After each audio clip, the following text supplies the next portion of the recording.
Hi guys, எல்லாருக்கும் வணக்கம். இது வந்து பார்த்திங்கன்னா பிராய்லர் குஞ்சு.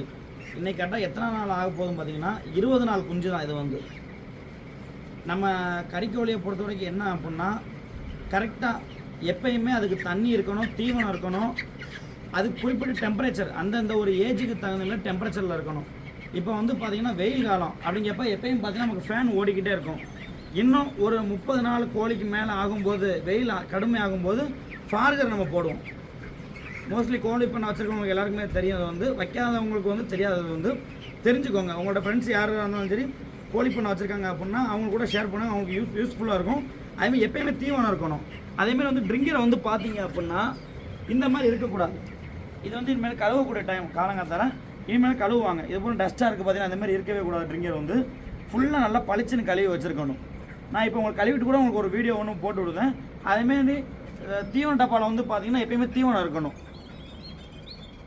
அதேமாரி நார் வந்து பார்த்தீங்கன்னா நீட்டாக இருக்கணும், ஈரம் இல்லாமல் இருக்கணும். ரெகுலராக நம்ம கிண்டி விட்டுறணும். அதை வந்து பாஸ் பண்ணிடுங்க. இப்போ வந்து பார்த்தீங்க அப்படின்னா இந்த ட்ரிங்கரை வந்து இப்போ நம்ம க்ளீன் பண்ண ட்ரிங்கர் நீங்கள் பார்த்தாலே உங்களுக்கு தெரியும் தண்ணி டப்பா வந்து எப்படி இருக்குன்னு. இன்னும் கூட நல்லா தேய்ச்சி கலவலாம். ஒரு வீடியோக்காக தான் போடுறேன். இந்தமாரி தண்ணி வந்து எப்பயுமே சுத்தமாக இருக்கணும். இது வந்து பார்த்திங்கன்னா கம்பெனி அந்த தண்ணியில் நம்ம கலக்கக்கூடிய மருந்துகள் வந்து மாறுபடும். அது வந்து அவங்க சூப்பர்வைசர் வந்து என்ன சொல்கிறாங்களோ அவங்களோட ஆலோசனைப்படி நம்ம பண்ணோம் அப்படின்னா அது கரெக்டாக இருக்கும்.